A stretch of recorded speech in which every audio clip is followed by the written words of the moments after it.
Yo, what's up? Check this out. The voice of the revolution. American Freedom Radio. American Freedom Radio. Well, folks, back in 2002, I had the honor to be one of the first to interview black box voting and Bev Harris.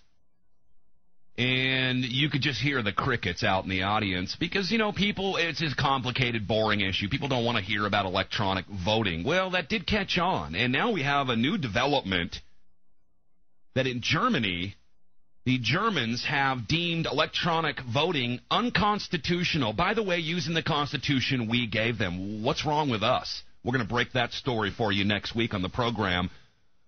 The reason I bring that up is because I watched a lot of the coverage from the G20, and I think that roughly about 99.9% of the alternative media cover what was going on outside the G20, which was certainly a component of the story and a thrilling spectacle. But how many people really covered what was going on inside the G20? Because the developments that happened at this recent G20 in Pittsburgh were staggering and affects the sovereignty of not just this country, but every country. And it goes on to really further prove what my next guest was saying, more than a year ago, and what we've been saying, that this is all about centralization. This is about taking down the final barriers of economic sovereignty, which is certainly sovereignty here in this country and around the world, and they've just gotten away with it. Well, at least for now. My guest is Joan Veon. She is a longtime contributor of this program. She has covered more than 100 UN and UN-related conferences and the G8s and the G7s and the G20s. She has an excellent new PowerPoint presentation out, which I saw about 2 weeks ago and took copious notes. When the central banks rule the world from Bretton Woods 1 to Bretton Woods 2, she lays it all out for you, and you can't say that you weren't warned. Joan, it is so great to have you on the program. Thank you so much for making the time. Jack, thank you. It's always good to be on your show. Do you get frustrated that here you are breaking this down for people? You've done the research. You have a lot of these guys you've interviewed personally. They come right out and tell you what they're doing, yet nobody seems to be that interested. I think it is frustrating, but, Jack, you see, I've put people in two camps, truth seekers and people who are not truth seekers. Because a truth seeker wants to know what it really means and what's really happening. Just like those who, alternative media or mainstream media that covers outside the protesters. Well, the protesters are bought and paid for, and they're turned on and they're turned off, and they're told what to do and what not to do, and they're basically given, you know, whatever freedoms they want. And it is to take the media away from what's really happening, as you pointed out. Yeah. And you are absolutely correct. The G20, in the future, when we read about it in history, will be called a major turning point in, you can call it global governance, which is their term. Yeah. You can call it world government, which is our term. Whatever you want. The New World Order. It is a major epic. It is a turning point. And I can't stress that enough. This was my 108th global meeting. Never, when I started 15 years ago, did I ever anticipate that I would cover these many meetings. The Pittsburgh Summit, very interestingly, was really just one day. The world leaders came in from the United Nations on Thursday. They flew in to the Pittsburgh International Airport. They then had a big dinner at the Phipps Conservatory in Pittsburgh. And then Friday they had two plenary sessions.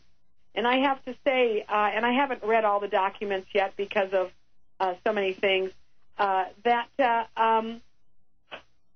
these really are remarkable. What happened in Pittsburgh was the G20, or excuse me, let me go back.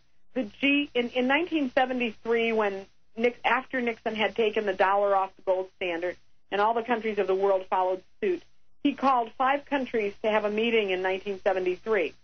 And then in 1975, France called the first official meeting, and it was the group of 5 countries. And then a little bit later, it was not very long. It was a group of 7, and then by 1999, 1998, it was the group of 8 with Russia. And these countries have acted as a board of directors. They've been, for the most part, the leading industrial countries of the world. And as I would cover G7, G8 meetings, the truth of the matter is whatever they said was gospel and put in cement, and basically it served as a blueprint for the other countries of the world. This is where we are going, and if you are smart, you will do the same thing we are doing. Yeah, that's basically an offer that you can't refuse if you're one of those other countries. That's right. It's not resist, it's refuse. And because there is no refusal. That's an old mafia term. I'm going to make you an offer you can't refuse. That means either you take the offer or we kill you or something bad happens to you. Yeah, got it. Well, that's great. Yeah. And so we have a situation whereby, quote unquote, the credit crisis, we'll explain that in a minute or discuss that.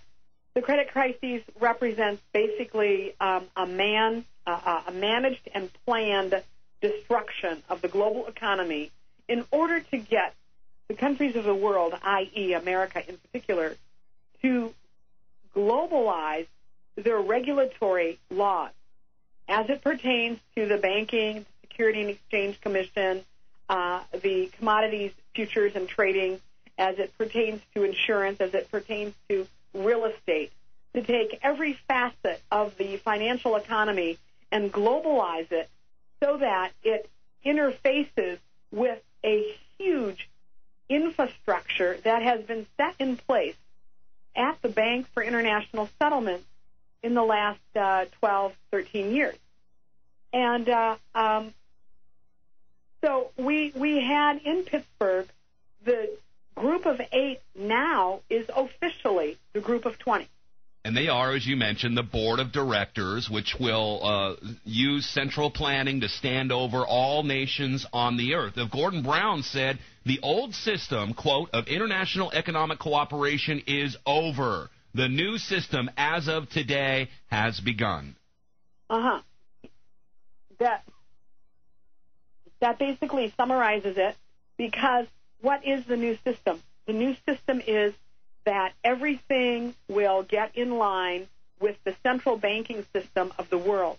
And as I pointed out in an article that I wrote for News with Views, it's not really anymore about countries. It's about central banks.